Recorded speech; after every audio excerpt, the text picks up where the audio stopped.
에베소서 2장 11절부터 22절까지 함께 봉독하도록 하겠습니다.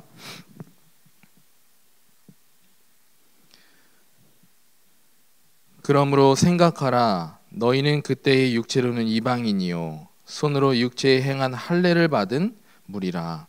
칭하는 자들로부터 할례를 받지 않은 무리라. 칭함을 받는 자들이라. 그때에 너희는 그리스도 밖에 있었고 이스라엘 나라 밖의 사람이라.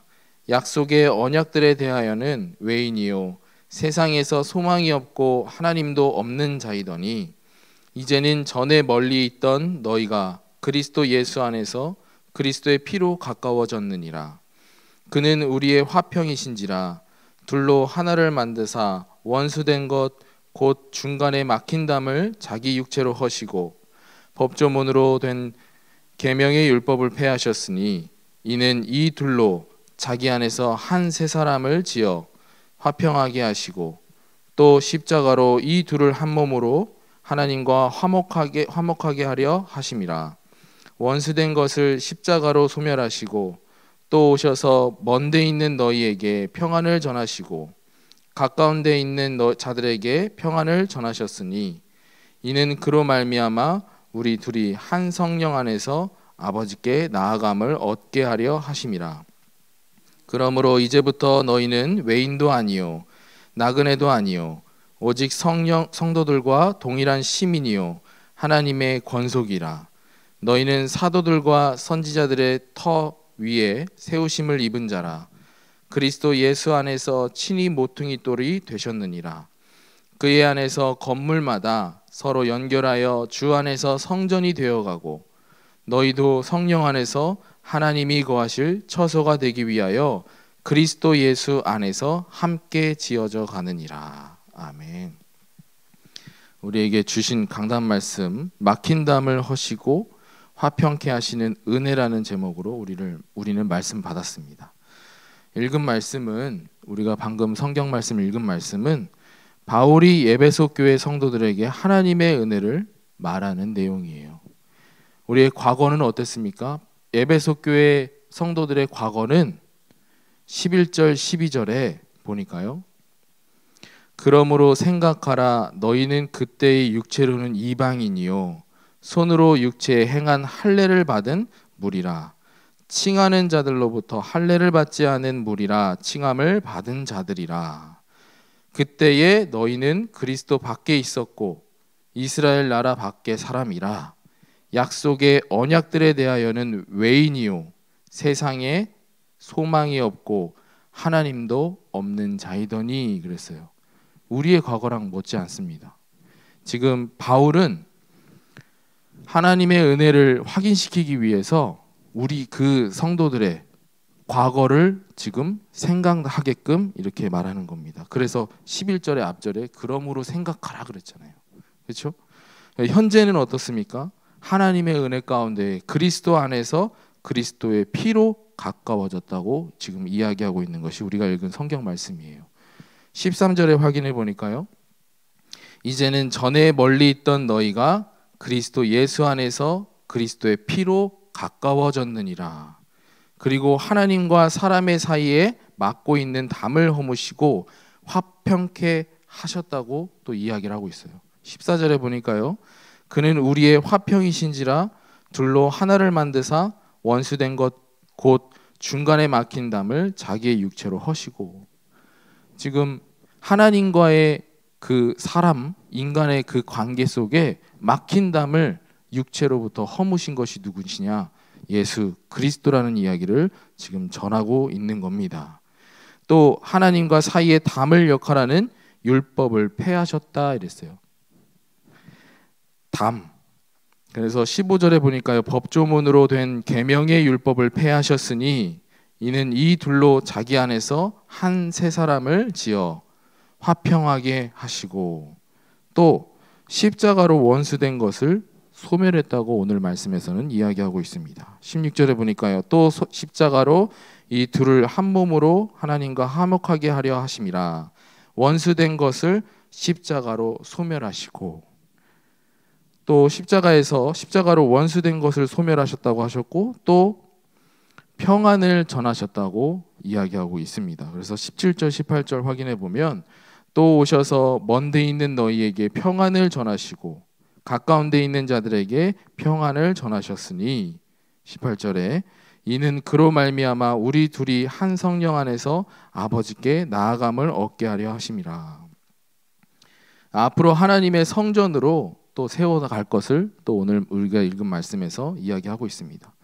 지금 우리의 과거는 이방인이었어요. 하나님조차 모르고 소망이 없는 사람이었는데 하나님의 은혜로 그리스도를 통해서 우리는 구원받았고 이제는 하나님 안에서 이제 모든 하나님과의 그 사람과의 관계를 막는 그 막힌 담을 그리스도께서 허무셨다, 지금 이 이야기를 하고 있는 겁니다. 그 이후에는 우리가 어떻게 되어져 가냐? 앞으로 하나님의 성전으로 세워 나갈 것을 오늘 읽은 본문 말씀에서 이야기하고 있습니다. 그래서 19절 보니까요. 그러므로 이제부터 너희는 외인도 아니요 나그네도 아니요 오직 성도들과 동일한 시민이요 하나님의 권속이라. 너희는 사도들과 선지자들의 터 위에 세우심을 입은 자라. 그리스도 예수께서 친히 모퉁이 돌이 되셨느니라. 그 21절에 그의 안에서 건물마다 서로 연결하여 주 안에서 성전이 되어가고 너희도 성령 안에서 하나님이 거하실 처소가 되기 위하여 그리스도 예수 안에서 함께 지어져 가느니라 그랬어요. 여기서 예수님께서 친히 모퉁이 돌이 되셨다는 의미는요, 하나님을 모실 성전의 시작이 된다는 말씀이에요. 모퉁이 돌이라는 것은 이제 건물을 짓기 전에 각 모서리에다가 세우는 돌이 모퉁이 돌이에요. 어떻게 보면은 건물의 기준이 될 수가 있는 거예요. 그렇죠? 기준이 올바로 세워져야지, 기초가 올바로 세워져야지 그 위에 튼튼한 건물을 지을 수가 있는 겁니다. 근데 그 건물의 그 모퉁이 돌 되신 분이 누구라고요? 예수 그리스도 되신다는 얘기입니다. 그래서 시작이 올바르면 결과도 좋은 결과가 되는 거예요. 우리가 그리스도 안에서 시작이 된다면 우리 또한 우리의 결과도 좋은 결과로 하나님께서 은혜를 확인시켜 주실 줄 믿습니다. 그렇게 주 안에서 하나님이 거하실 성전이 되어간다고 오늘 본문 말씀은 이야기하고 있습니다. 교회 성도들에게 전하는 말씀이 오늘 말씀이에요. 그럼 우리는 오늘 이 말씀을 듣고 읽고 어떠한 삶을 살아야겠나 우리가 확인해 볼 필요가 있겠죠. 지금 현 시대도 마찬가지예요. 우리의 과거, 하나님을 모르고 지냈던 우리의 과거도 소망이 없는 과거였어요. 그렇죠? 그런데 그리스도 안에서 이제는 소망이 있고, 그렇죠? 이제는 그 기초를 모퉁이 돌 되시는 예수 그리스도를 우리 마음속에 새겨놓고 우리는 이제 시작하게 된 겁니다. 어떻게 인도받냐? 하나님이 거하실 성전으로 우리가 만들어져 간다, 이 이야기입니다. 그러면은 지금 이 시대는 하나님과의 소통이 끊어진 시대잖아요. 그렇죠? 하나님과의 소통이 끊긴 것으로 이제 많은 불통이 이어져 가고 있는 시대입니다. 시작이 어디라고요? 하나님과의 소통이 끊긴 그 일부터 시작이 된 거예요. 그 일부터 시작이 돼서 많은 불통이 파생이 되고 있는 이 시대에 우리는 이 말씀을 받고 어떻게 살아가야 되겠습니까? 지금 시대는 나라와 나라가 소통이 안 되고 있는 시대예요. 그렇죠? 우크라이나와 러시아 전쟁하고 이스라엘과 하마스 단체와 전쟁하고 또 지금 많은 위기, 불안한 가운데 계속 나라가 싸우고 있는 가운데 있지 않습니까? 또 우리나라는 어때요? 우리나라는 이념으로 갈라져 있는 나라잖아요. 북한과 남한. 이뿐만이 아니라 세대 간의 갈등, 성별의 갈등 너무나 많습니다. 또 개인주의가 되면서 서로 이해하려고 하지 않아요. 내가 알고 있는 것이 맞다고 생각하고 반대의 사람들과 계속 부딪히는 것들. 이게 뭐예요? 소통이 되어지지 않으니까 불통이 자꾸 우리에게 있는 거예요. 이러한 시대에 어떻게 이런 것들이 만들어졌을까요? 많은 원인이 있겠지만 SNS와 미디어를 통해서 잘못된 정보를 접하고 더욱 소통이 어려워지고 갈등이 생기고 있는 겁니다. SNS.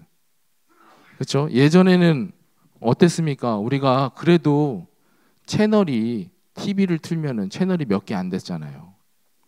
그러니까 TV를 같이 보고 서로 각자 집에서 TV를 보고 또 학교에 모이거나 뭐 어디에 모이는 자리에 있으면은 너 이거 봤어? 나 봤어.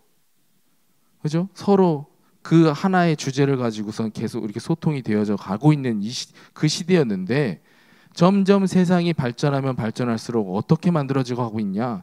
개인주의 시대를 만들어가고 있어요. 지금은 채널이 999개도 모자라잖아요. 그죠? 그뿐만이 아니라 유튜브에서 이제 개인 방송 하고 있고 그것을 찾아보고 서로 소통할 수 있는 기회가 많이 없어요. 세상적으로 봤을 때도. 그렇죠? 근데 지금 뭐 거기까지는 뭐 그렇다 쳐요. 근데 그러한 정보 가운데에 다른 잘못된 정보를 받아들이는 경우도 굉장히 많아요. 그러니까 서로 막 싸우는 거예요. 물론 뭐 좋은 예도 있습니다. 우리 뭐 지금 뭐 K 문화 해갖고 뭐 K 드라마, 뭐 K 푸드 여러 가지 되게 많잖아요. 그렇죠? 근데 그러한 가운데에 이 K 드라마를 보고선 이제 북한에서는 우리가 지금 살고 있는 이 북한은 잘못됐구나 라는 것을 접하니까 거기에서 올바른 운동 일으키잖아요. 그렇죠? 일으키려고 하잖아요. 뭐 어쩔 때는 이제 남한으로 넘어오기도 하고 우리가 살고 있는 나라 잘못되었구나 라는 것을 바른 의식을 갖게 되는 좋은 예도 있지만 우리 드라마 보면은 현실과 굉장히 멀어요. 현실과 사실 멀어요. 뭐 요즘에는 뭐 현실과 가까운 드라마를 뭐 만들어내고 하긴 하지만 보통 우리가 드라마 보면 어떤 내용입니까? 보통 평민이 아니라 잘 사는 집안에서의 그 일어나는 에피소드를 지금 다루고 있잖아요. 근데 그거를 접하다가 보면은 나도 모르게 그게 올바른 기준이 되어버린다니까요. 그래서 우리 여성분들 한번 보시면 TV에 나오는 남성분이 기준이 되니까 이제 다른 남자를 만나지 못하는 거예요. 또 반면에 마찬가지로 남자들도 마찬가지입니다. TV에서 보는 여자의 모습을 보니까 그게 전부라 생각하고 그걸 기준으로 삼다 보니까 여자를 만나지 못하는 거예요. 이뿐만이겠습니까? 여러 가지 그 드라마에서 나오는 그 상황들, 그 현실들, 그렇죠? 그게 기준이 되어 버리니까 서로 간에 계속해서 갈등이 생기는 거예요. 이것 말고도 해서 인터넷에서 우리가 올바른 기준으로 바라보지 못하면 많은 오해들을 갖게 되어 있습니다. 이제 한참 막 코로나 시대 때에 SNS에 뭐가 이렇게 자꾸 떴냐면 저희 와이프가 이제 저랑 이제 코로나 그 시기에 이제 결혼을 했는데 이제는 아기를 준비를 해야 될 거 아니에요. 근데 아기를 갖는 거에 있어서 두려움을 갖는 거예요. 그게 뭐냐? 인터넷에서 떠돌고 다니는 그 코로나 걸린 아기, 코로나 걸린 부모님 밑에서 나온 아기 해갖고 그걸 본 것 같아요. 이제 아기의 눈동자가 흰자가 없는 거예요. 그런 거 보니까 얼마나 불안해요. 그런 애기 나올까 봐 얼마나 불안합니까? 근데 지금 코로나 시기에 아기를 낳았어요. 그게 세빛이에요. 건강하잖아요. 잘못된 거. 이게 난무하는 시대예요. 근데 그 잘못된 걸 가지고 상대방과 계속 갈등이 생겨요. 또 건강 문제 여러 가지로 진짜 유익한 건강을 전달하는 그런 정보들도 굉장히 많죠. 반면에 그렇지 않은 정보들도 굉장히 많아요. 예전에 과학적으로도 이야기가 있는 게 뭐냐면 플라스틱이 처음에 발명됐을 때 어떤 이야기가 있었냐면 친환경적인 것이다. 근데 지금 보세요. 그 플라스틱이 얼마나 우리의 몸을 해롭게 만듭니까? 그렇죠? 이런 정보들. 또 심지어 어떤 어른분들은 이런 얘기도 해요. 짜게 먹어야 된다고. 지금 나라에서는 저염식 운동을 하고 있는데, 그렇잖아요. 그렇게 운동하고 있는데 짜게 먹어야 된다는 거예요. 그래야지 사람이 건강하대요. 이런 정보들로 너 그거 아니야 그러면은 또 그 사람은 또 어떻게 말하느냐, 내 이야기를 반대한다 생각하고 또 갈등이 생기는 거예요. 그래서 우리는 올바른 기준이 바로 서야 될 줄 믿습니다. 그것보다 가장 큰 기준, 가장 근본된 기준, 우리는 뭘로 삼아야 되겠습니까? 복음 안에서의 예수 그리스도입니다. 이런 시대에 우리는 믿음을 가지고 그 예수 그리스도 모든 문제 해결자라는 그 믿음을 가지고 우리는 말씀을 따라 살아야 합니다. 말씀에서 뭐라 합니까? 먼저 내 안에 하나님과의 소통을 막는 막힌 담을 허물어야 된다고 하잖아요. 그럼 우리는 무엇부터 먼저 허물어야 될까요? 하나님과의 관계 그 가운데에 막힌 것을 우리는 허물어야 될 줄 믿습니다. 우리가 올바른 신앙생활, 그 막힌 신앙생활을 하지 못하게 만드는 그 막힌 담, 그것부터 우리가 허물어야 돼요. 그렇죠? 그래서 어떻게 막힌 담을 허물고 하나님께 나아가야 됩니까? 오직 나아갈 길은 예수 그리스도뿐인 줄 믿습니다. 이 믿음 가지고 그리스도만 의지하는 삶이 되어야 되는 거예요. 그래서 우리는 그 그리스도를 의지할 때에 막힌 담이 허물어지고 하나님께서 주시는 화평케 되는 은혜, 그 은혜에 우리는 증인으로 서야 될 줄 믿습니다. 나부터 하나님과의 관계, 소통이 되어지는 그 관계가 회복되고, 내가 회복돼야지 우리 가정 또한 그 회복의 길로 우리가 인도할 수 있는 거지 않겠습니까? 내가 먼저 하나님과의 관계가 온전하게 회복이 되는 것이 먼저입니다. 그럼 그게 뭡니까? 우리는 어떻게 해야 됩니까? 하나님과의 관계 회복, 어떻게 하나님과의 화목이 우리에게 주어지게 되겠습니까? 날마다 하나님을 떠나지 않는 거예요. 근데 하나님이 눈에 보입니까? 눈에 안 보여요. 그래서 우리는 믿음 가지고 말씀 따라가는 거예요. 태초에 말씀이 계시니라. 이 말씀이 하나님과 함께 계셨으니 말씀이 곧 하나님이시니라. 그럼 하나님과의 관계 회복은 말씀을 가까이 하는 겁니다. 근데 말씀을 일주일에 딱 한 번, 1시간 가까이 한다고 해서 되겠어요? 사단은 24시간 우리를 공격하려고 틈을 노리고 있는데요. 그러면 그 사단에게 틈을 주지 않기 위해서는 우리도 마찬가지로 하나님과의 24시간이 소통이 되어줘야 됩니다. 그러면은 우리는 받은 말씀 가지고 하루하루를 하나님과의 소통하는 거예요. 그 소통하는 가운데 사단의 공격, 우리를 절대 무너뜨릴 수 없습니다.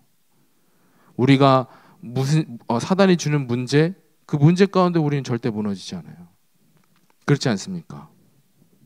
그래서 우리는 날마다 말씀을 가까이 하고 말씀을 묵상하고 또 하나님께 기도로 소통하며 또 결론은 하나님이 원하시는 그 뜻과 방향에 맞춰서 우리가 나가는 거예요. 그게 말씀, 기도, 전도예요. 이게 전부입니다. 그러는 가운데 하나님께서는 우리의 관계가 화평케 되어지고 또 우리뿐만이 아니라 우리 옆에 있는 사람들과도 화평케 하시는 은혜가 우리에게 임할 줄 믿습니다. 우리뿐만이 아니에요.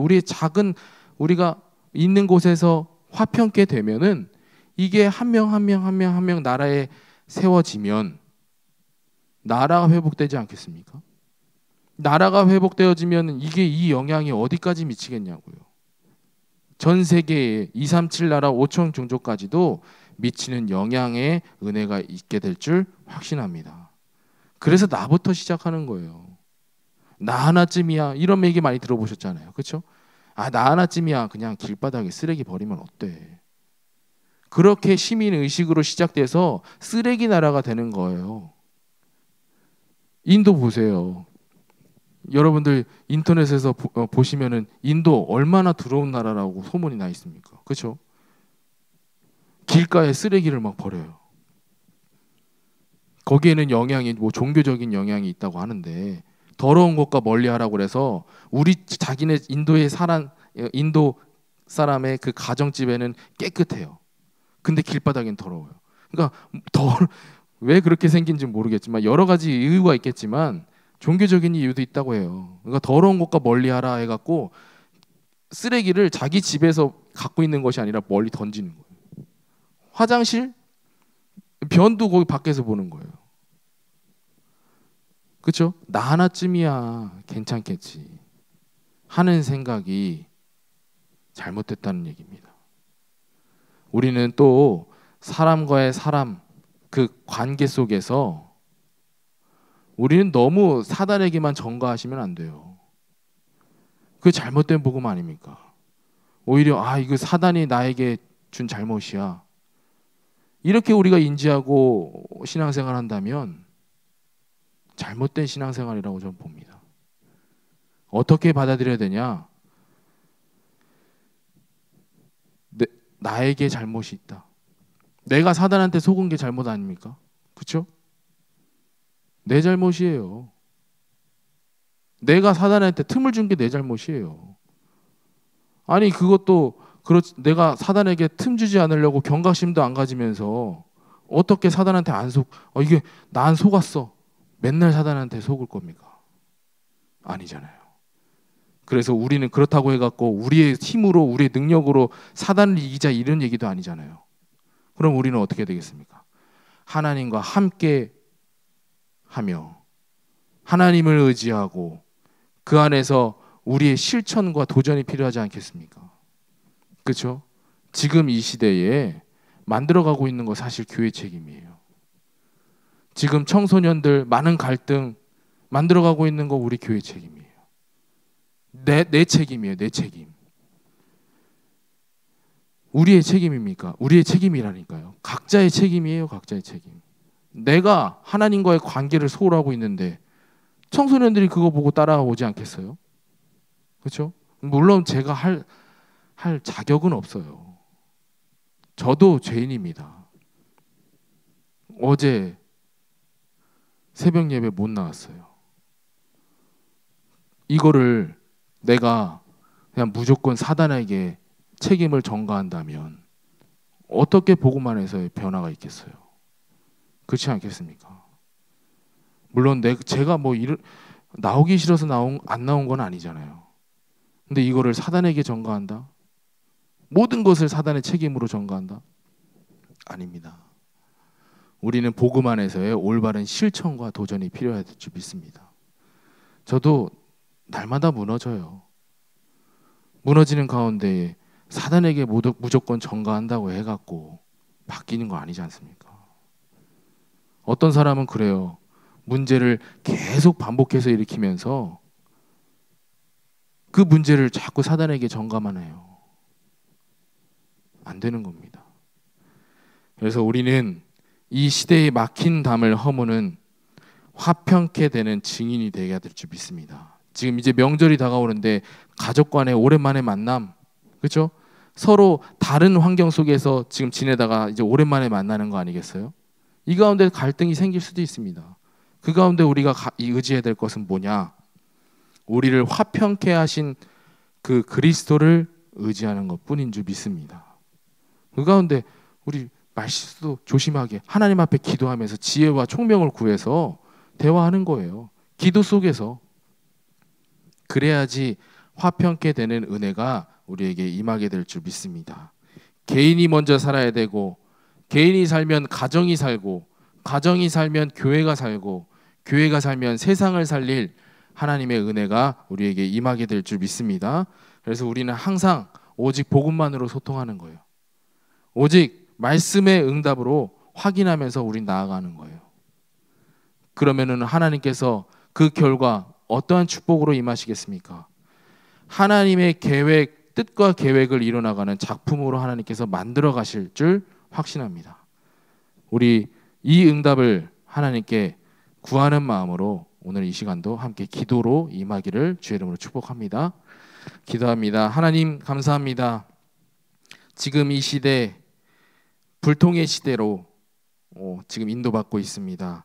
그렇지만 하나님의 은혜로 막힌 담을 허무시고 화평케 하는 은혜가 있게 될 줄 믿습니다. 그 믿음 가지고 우리는 날마다 그리스도를 의지하고 하나님과 함께하는 삶으로 인도받게 하여 주옵소서. 결과는 우리에게 증인으로 세워지는 응답이 있게 될 줄 믿습니다. 그 은혜를 믿고 날마다 하나님을 의지할 수 있도록 인도하여 주시옵소서. 살아계신 주 예수 그리스도의 이름으로 기도드렸습니다. 아멘. 하늘에 계신 우리 아버지여, 이름이 거룩히 여김을 받으시오며 나라에 임하옵시며 뜻이 하늘에서 이루어진 것 같이 땅에서도 이루어지리라. 오늘날 우리에게 일용할 양식을 주옵시고 우리가 우리에게 죄 지은 자를 사하여 준 것 같이 우리의 죄를 사하여 주옵시고 우리를 시험에 들게 하지 마옵시고 다만 악에서 구하옵소서. 대개 나라와 권세와 영광이 아버지께 영원히 있사옵나이다. 아멘.